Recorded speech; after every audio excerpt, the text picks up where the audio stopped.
Welcome to another episode of Explained by AI. Babies have these adorably squishy heads. Yeah. Well, it turns out there's a scientific reason for that. Oh, yeah. Babies are born with around 300 bones, but adults only have 206. Right. It's wild to think that over 70 bones essentially vanish as we grow up. Yeah. Let's explore where those bones go and why this transformation is so crucial for our development.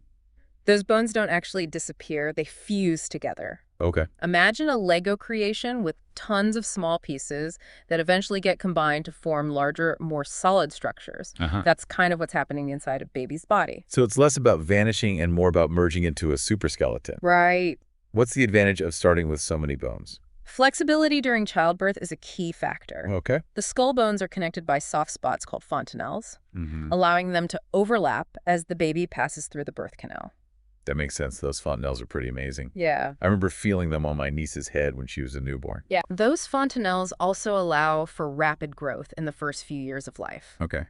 This brings us to another reason for all those extra bones. Okay. They're mostly made of cartilage, Mm-hmm. a flexible material that's much more adaptable than bone. Gotcha.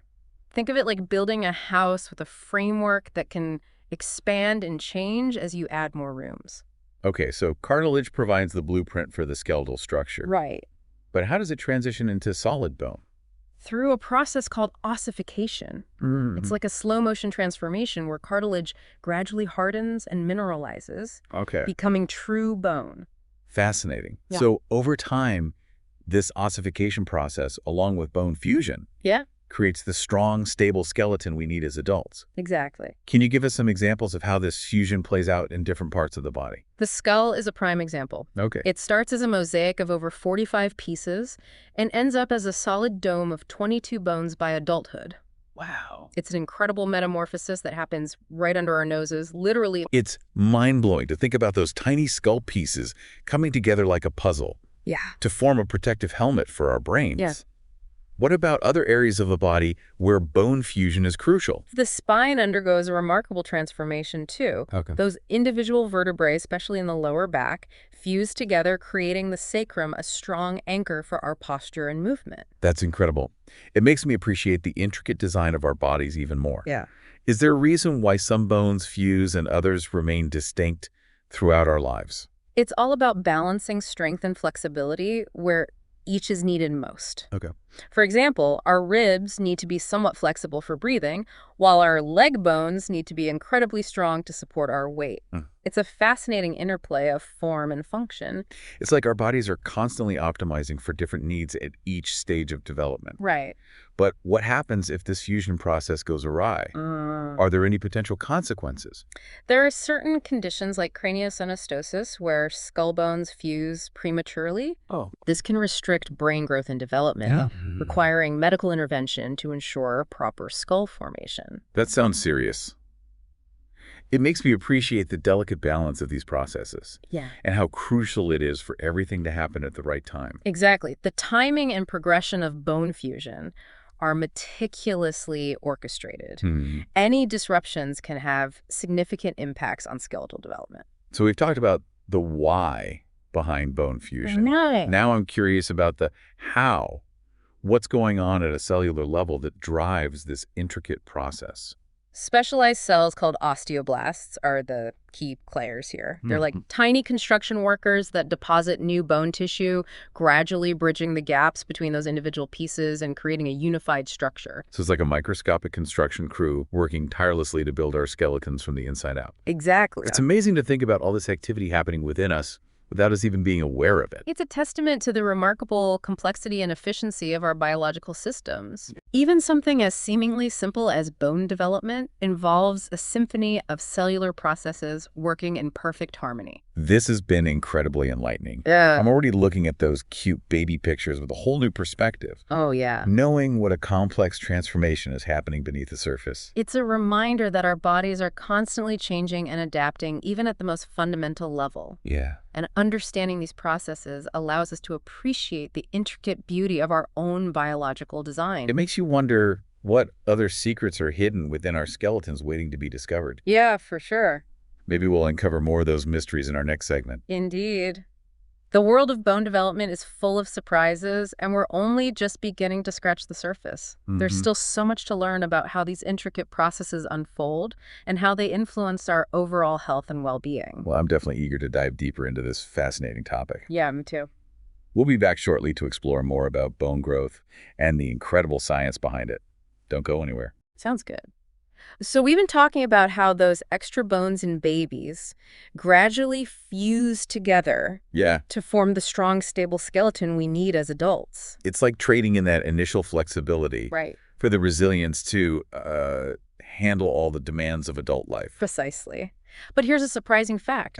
Even though our bones feel solid and unchanging, they're constantly remodeling themselves throughout our lives. It's like a continuous renovation project happening at a microscopic level. That's wild. So our bones are more dynamic than we realize. Yeah. What's the purpose of this constant remodeling? Well, it serves several important functions. Okay. It helps repair microdamage that occurs from everyday wear and tear, ensuring our skeletons remain strong and resilient. That makes sense. Our bones are subjected to a lot of stress, especially if we're active. Right. It's reassuring to know they have a built-in repair system. Remodeling also plays a crucial role in maintaining calcium balance in the body. Bone acts as a reservoir for calcium, and this ongoing process helps regulate the levels of this essential mineral in our bloodstream. So it's like our bones are doing double duty, providing structural support and acting as a mineral bank. Exactly. It's a remarkable example of how our bodies multitask to maintain overall health and equilibrium. This whole process of bone remodeling is fascinating. It is. Is it something that happens at a consistent rate throughout our lives? Interestingly, bone remodeling peaks during our late 20s. Oh. When our skeletons are at their strongest. Think back to your younger years, when you could bounce back from injuries more easily. Oh, yeah, those were the days. So does that mean our bones are constantly weakening after our 20s? Not necessarily weakening, but the rate of remodeling slows down. And we gradually lose some bone density as we age. I see. That's why older adults are more susceptible to fractures. Exactly. But it's important to remember that even with age-related decline, our bones are still incredibly resilient structures. That's reassuring. Is there anything we can do to support bone health and potentially slow down this decline? Absolutely. Lifestyle choices play a crucial role. A balanced diet rich in calcium and vitamin D is essential. So all those milk commercials I saw as a kid were on to something after all. Indeed. Dairy products, leafy greens, and fortified foods are great sources of calcium. Okay. Vitamin D, which helps our bodies absorb calcium, Right. can be obtained through sunlight exposure, fatty fish, and supplements. Got it. What about exercise? Does that impact bone health as well? Weight-bearing exercises like walking, running, and strength training are particularly beneficial for bone health. So staying active not only keeps our muscles and heart healthy, but also strengthens our bones. Exactly. Physical activity puts stress on our bones, which in turn stimulates them to become denser and stronger. Okay. It's like a natural way to reinforce our skeletal framework. It's amazing how interconnected all these systems are. Our diet, activity level, and even exposure to sunlight all contribute to the health of our bones. It highlights the holistic nature of health and well-being. It's not just about individual organs or systems, it's about how everything works together. This has been incredibly insightful. I'm already brainstorming ways to incorporate more bone-boosting habits into my routine. Excellent. Remember, even small changes can make a significant difference in the long run. Every step you take, every healthy meal you choose, is an investment in the health and longevity of your bones. Speaking of investments, I'm curious about the role of scientific research in this field. Okay. Are there any cutting-edge developments in bone health that have you particularly excited? There's a lot of exciting research happening in the realm of bone regeneration. One area that's showing great promise is the development of bioengineered bone grafts. Bioengineered bone grafts. That sounds like something straight out of science fiction. What are they exactly? Imagine artificial bone materials that can be used to repair or replace damaged bone tissue. Okay. These grafts are engineered to mimic the structure and properties of natural bone. So instead of relying on bone grafts from a donor or another part of the patient's body, surgeons could use these custom-designed materials. Precisely. And the beauty of these bioengineered grafts is that they can be tailored to the specific needs of the patient. Wow. Ensuring a better fit and potentially faster healing. That's incredible. It sounds like we're on the cusp of a new era in skeletal health. What other innovations are on the horizon? Another fascinating area is the use of 3D printing in orthopedics. We can now create custom implants like hip, and knee replacements that fit the patient's anatomy perfectly. Wait, so you're telling me they can actually print bones now? Not quite printing bones, but researchers are using 3D printing to create scaffolds that guide bone growth. Okay. These scaffolds are made from biocompatible materials, and they act as a blueprint for the body to follow as it rebuilds bone tissue. It's like giving the body a helping hand in the healing process. Exactly. This technology seems to have endless possibilities. It's truly revolutionizing orthopedics, making surgeries more precise, implants more personalized, and treatments more effective. All this talk about bone regeneration makes me wonder about the potential of stem cell therapy in this field. Are scientists exploring that avenue as well? Absolutely. Stem cells have the remarkable ability to differentiate into various cell types, including bone cells. Researchers are investigating ways to utilize stem cells to stimulate bone growth and repair damaged tissue. So the idea is to harness the regenerative power of stem cells to essentially regrow bone. Exactly. It's a cutting-edge field with immense potential to transform how we treat bone injuries and diseases. It's incredible to think about the possibilities. It is. Are there any specific challenges researchers face in developing stem cell therapies for bone regeneration? One of the key challenges is ensuring that the stem cells differentiate into the correct type of bone cells and integrate seamlessly with the existing bone tissue. It's like conducting a microscopic orchestra, making sure all the cells are playing their parts harmoniously to create a functional structure. That's a great analogy. It requires a deep understanding of the complex signaling pathways that govern bone development and regeneration. It sounds like there's still much to learn, but the progress being made in this field is incredibly exciting. Indeed.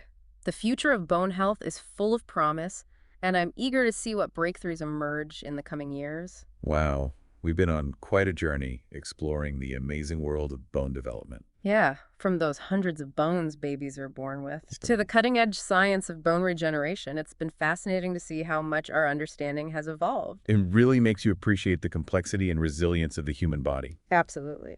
We started by uncovering the mystery of those vanishing baby bones. Right. But we've delved into so much more. Yeah. We've seen how our skeletons adapt and change throughout our lives. For sure, and how science is constantly pushing the boundaries of what's possible in treating skeletal conditions and improving bone health overall. We've covered a lot of ground, from the mechanics of bone fusion to the potential of bioengineered grafts and 3D printed scaffolds. It's amazing how far we've come. It is. And let's not forget the impact of lifestyle choices like diet and exercise. Right. Those everyday actions can have a huge impact on the strength and longevity of our bones. It's empowering to realize that we have a significant role to play in our own skeletal health. Absolutely. As we wrap up this deep dive, what's the one key message you want our listeners to take away?